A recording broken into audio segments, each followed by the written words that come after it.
निगाही का गुनाह है। आपको पता है हमारे मुल्क के अंदर बदकारी, जिना और बेहयाई की शरह कितनी बढ़ती जा रही है, किस कदर बढ़ती जा रही है। वो लोग जो निकाह कर लेते हैं वो भी अपनी निगाहों को, मैं अक्सर कहता हूं, हुजूर ने फरमाया निकाह आधा ईमान है। जिसने निकाह कर लिया उसका ईमान मुकम्मल हो गया। तो जो निकाह के बाद भी बाज ना आया, मैं उसको बेईमान नहीं कहता, लेकिन नबी पाक ने फरमाया जो निकाह कर ले उसका ईमान, बोलिए ईमान महफूज हो गया, उसका ईमान, सारे बोलिए ईमान। और जो फिर भी बाज ना आए, हुजूर कह रहे ईमान मुकम्मल हो गया। और जो ना बाज आया, क्या फतवा दिया जाए हदीस की रोशनी में।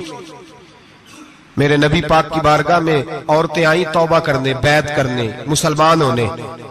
तो हुजूर बैत लेते वक्त फरमाने लगे मेरे साथ वादा करो, झूठ नहीं बोलोगी, गीबत नहीं करोगी, जिना नहीं करो। एक औरत बोल पड़ी, कहने लगी या रसूल अल्लाह सल्लल्लाहु अलैहि वसल्लम, मैं मुसलमान तो नहीं पर खानदानी हूं, मेरे घर वालों के जहन में भी कभी जिना का ख्याल नहीं आया। हम तो इसे खानदानों के वकार के खिलाफ समझते हैं। रोज बुरी नजर से किसी को देखना और किसी के बारे में गलत बातें, नाराज ना होना। बहुत सारे बूढ़े भी लज्जत ले लेके जुर्म बयान करते हैं, गुनाह बयान करते हैं, गलत बातें करते हैं, किसी औरत के बारे में तबसरा करते हैं। क्या समझते हैं मर्द और औरत माज़ अल्लाह ताला एक कमरे में जाके बदकारी करे तो वही जिना है?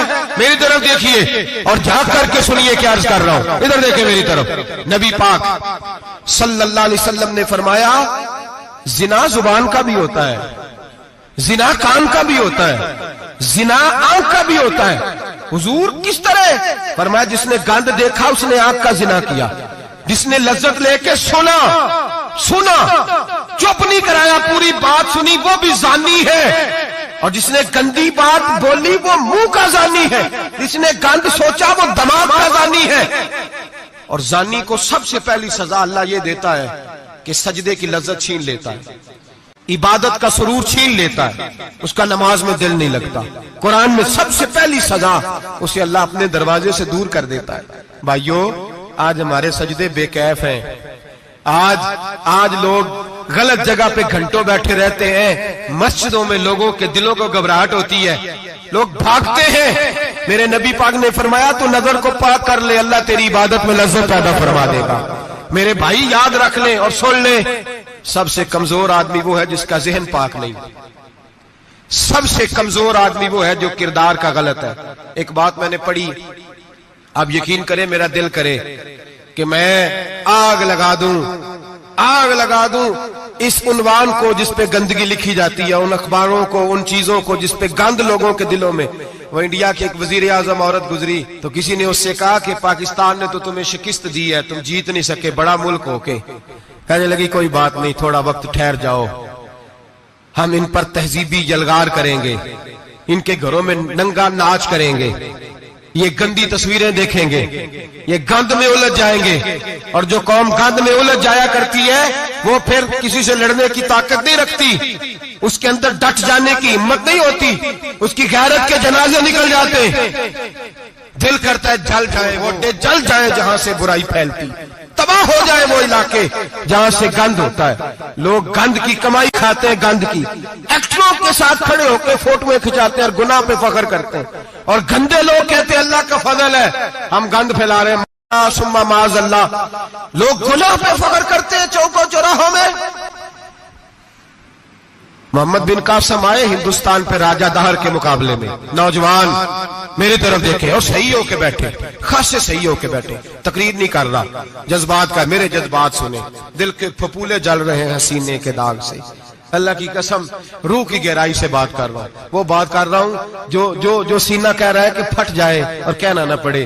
कुरान और हदीस पढ़ते हैं और फिर अपना हाल देखते हैं तो लगता यह है कि अजाब करीब आ गया है, लगता है जमीन फटने वाली है, आसमान गिरने वाला, लगता है करीब आ गया सारा कुछ। समझे क्या अर्ज कर, ये बात अगर आप समझ गए तो कीमत वसूल हो गई। इसको समझ गए तो समझ ले आपके मिजाज के अंदर अल्लाह ने तब्दीली पैदा कर दी। मोहम्मद बिन कासिम 18 साल का जवान, एक औरत की इज्जत पर राजा दहर हिंदू ने हमला किया, मोहम्मद बिन कासिम बचाने आए।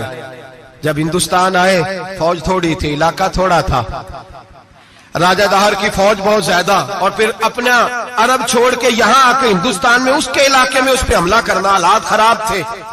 मोहम्मद बिन कासिम परेशान है। एक बुजुर्ग ने देखा, कहने लगे परेशान क्यों हो? कहने लगा सोचता हूँ इलाका भी उसका, फौज भी उसकी, मेरे फौजियों को तो रस्तों का भी नहीं पता, कैसे जंग करेंगे, किधर से आएंगे, और फिर हमें जुबान भी नहीं आती, कैसे काम होगा, डर रहा हूं। 2-4 दिन गुजरे तो मोहम्मद बिन कासिम अशाश बशाश हो गए। वो बुजुर्ग कहने लगे खैर है, बड़े मुतमईन हो गए हो? कहने लगे बस राजा दाहर हमसे मुकाबला नहीं कर सकता, राजा दाहर हमारे मुकाबले में खड़ा नहीं हो सकता। वो गिरा के गिरा, वो लड़खड़ाया के लड़खड़ाया, रेजा रेजा हो जाएगा। कहा आपको कैसे खुशखबरी मिल गई? कहने लगे मुझे पता चला है कि राजा दाहर जहन का गंदा है। वो तो चचा की बेटी को नहीं छोड़ता, मामू की बेटी को नहीं छोड़ता, खाला की बेटी को गंदी नजर से देखता है। जिसका जहन गंदा होता है वो किसी का मुकाबला नहीं कर सकता। हमें फतह होगी, फतह, वो गिरेगा। वो बुजुर्ग कहते हैं मैं समझ गया कि वाकई से फतह होगी। आज कश्मीर क्यों आजाद नहीं हो रहा, फलस्तीन में आग क्यों लगी हुई है? मुसलमान जब तक जहन का गंदा है, कमजोर है, जब तक जहन का नापाक है, कमजोर है। हजरत साद बिन अबी वकास रदी अल्लाह ताला अन्हु फरमाया करते थे, अल्लाह मुसलमान की मदद उतनी देर तक करता रहता है जितनी देर तक मुसलमान का जहन साफ रहता है, किरदार पाक रहता है। आग इसलिए मुआशरे में लगी है। नौजवानों तुम कहते हो कामयाबियां नहीं मिलती, उसे कैसे कामयाबी मिल सकती है जिसका जहन ही साफ नहीं? वो कैसे दुनिया की बाजी जीत सकता है जिसकी निगाह ही पाक नहीं? वो कैसे आगे बढ़ सकता है जिसके किरदार में पाकीज़गी नहीं? अपने आप को पाक कर लो, अल्लाह हर मुश्किल में तुम्हारी मदद फरमाएगा, हर रास्ते में तुम्हारी मदद फरमाएगा। और मैंने कहा जब आदमी नापाक होता है तो रब करीम उससे इबादत की लज्जत छीन लेता है। और अल्लाह की सबसे बड़ी सजा यह है कि किसी